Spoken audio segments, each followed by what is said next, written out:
So make sure to check those out. Let's start with questions. Thank you, William. Good evening, Mr. Bautista.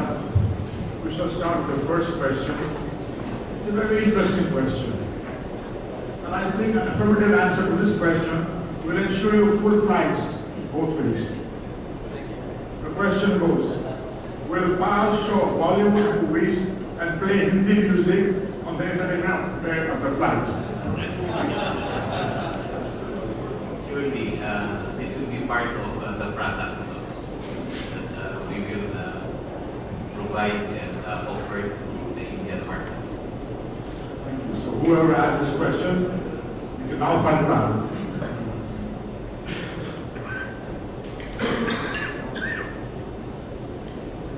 Second question. Many resident Indians in the Philippines would like to fly directly to Mumbai. Why not have PAL fly directly to Manila, Mumbai? Actually, we considered flying to Mumbai, but we wanted to start. We wanted to be very conservative for the meantime, because this will be our first flights to India, and we want to be sure that we will be able to recover our operating expenses when we operate to India. So initially, we will fly to Delhi, and as we develop market, like either Mumbai or Bangalore or Chennai, we have entitlements to fly to 4 cities. But we will do this slowly and surely.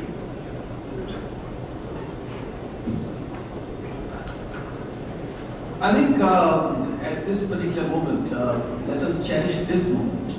And I think it is far more important to all of us that we have a direct flight to India. Because if you have a direct flight, it is operating, it is serving the Indian community and the Filipino community at both ends. When you have that going, and things will follow certainly, definitely as a natural flow of things. So I think at this particular moment, this has been the long-standing demand of the, I've been here for over a year. Every person I can ask me the question, why can't I fly him? President Arroyo, that was the first thing we discussed with her. So, and in India, whoever I've met who has anything to do with the Philippines wants to know, oh, we can't go because there's nothing flight. So we have it. I think it's extremely important, and we need to compliment the people who have brought it about. Everything will follow, but I think we need to support this initiative. And therefore, the connections, the fares, I think are very good. You couldn't get anything better than this. And connections in India, again, are no problem. I mean, if you are in Delhi, you're going to Mumbai or Ahmedabad or Chennai, I forget there are 20 flights a day between Delhi and Mumbai. And any kind of fare that you're looking for, you get on those airlines. So today, connections are no problem whatsoever. I think we should understand the value of the, this particular development that we have in our countries.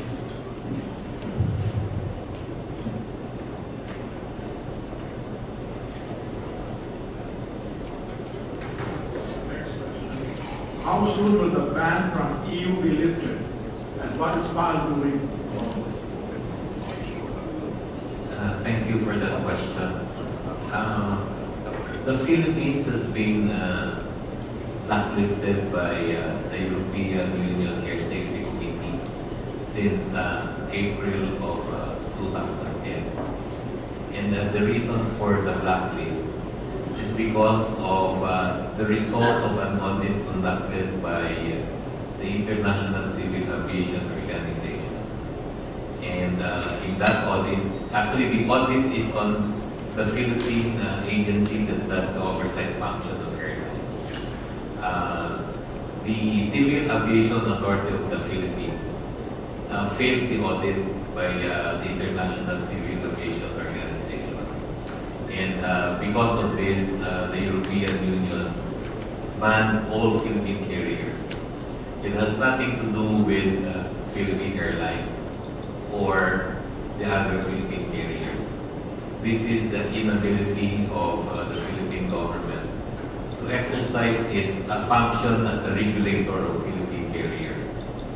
And we have met with the European Union representatives. They have conducted audit on the Civil Aviation Authority of the Philippines with all the other airlines, Cebu Pacific, PAL, and CES Air.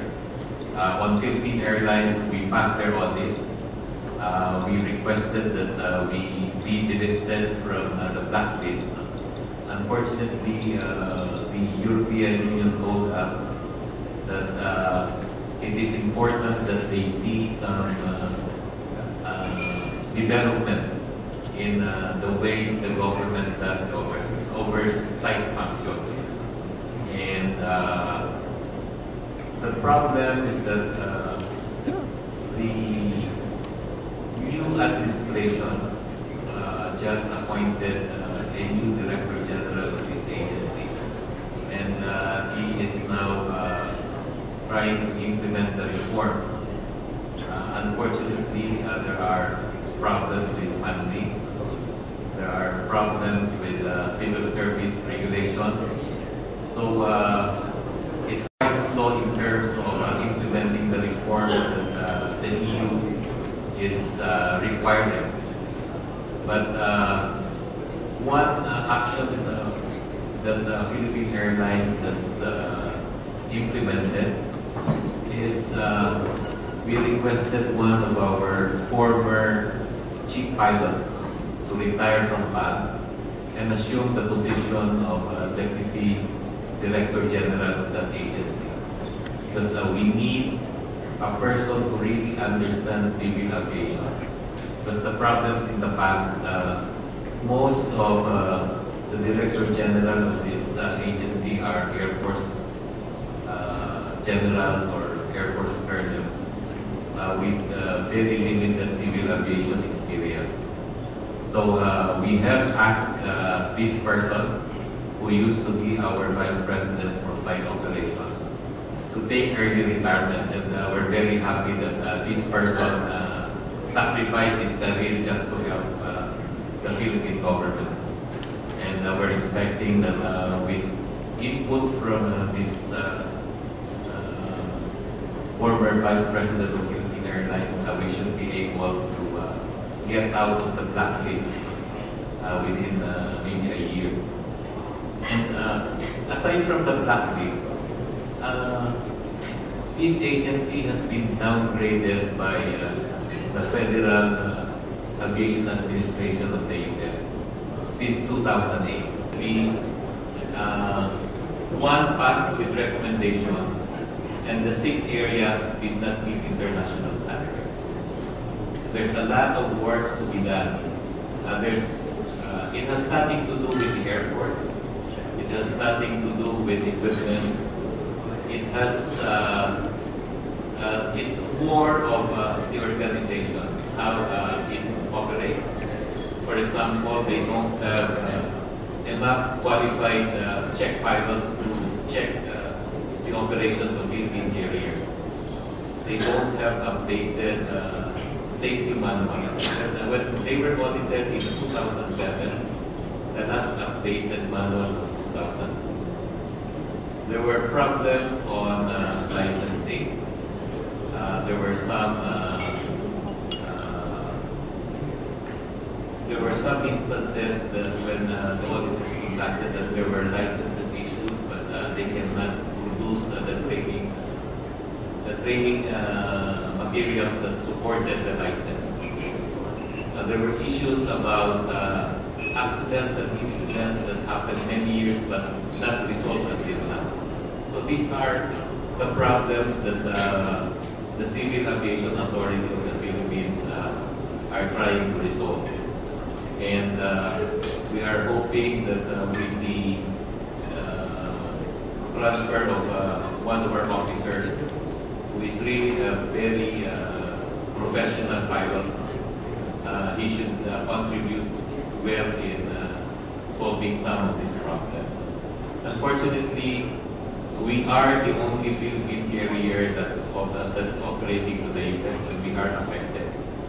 Because the penalty for being into category 2 is that we cannot expand our operations to the US.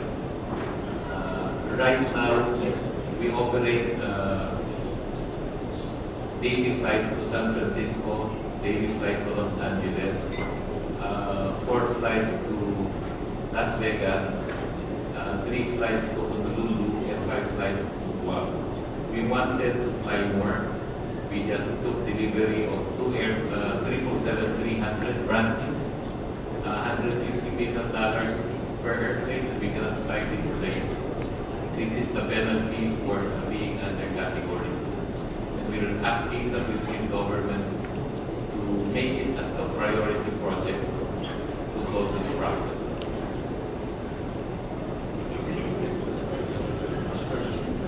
Whenever PAL flies from troubled OFWs from countries like Egypt, Syria, or Japan, are they paid by anyone, or do they do it for free as a service to the nation? Well, 2 weeks, last week, we had 2 flights to Crete Island in Greece to pick up more than 700 overseas Filipino workers from Libya. And this is not for free. The government paid us amount to allow us to recover our operating expenses. There's no profit for PAL, but we were reimbursed for our expenses. Today, we plan to mount extra flight to Japan because there's a clamor for repatriation of more than 5,000 Filipinos. Unfortunately, we have problems getting slots in the airport.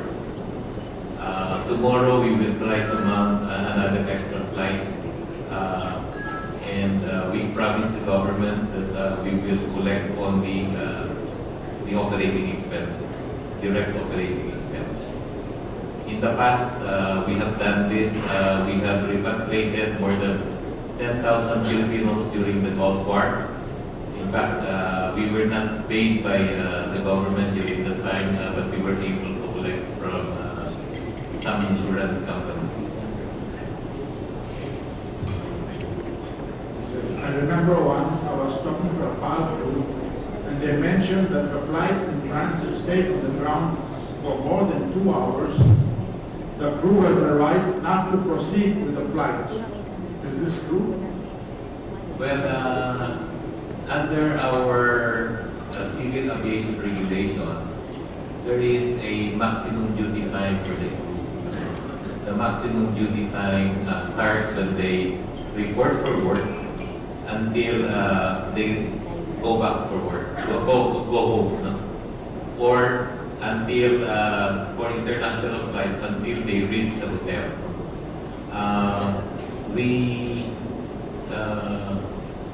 Under the law, the civil aviation regulation, the maximum duty time is 21 hours. So if there are delays, and if you compute the delay plus the flying time, and if it will exceed 21 hours, the cabin crew has the right not to take the flight. And that is also part of our collective bargaining agreement with them.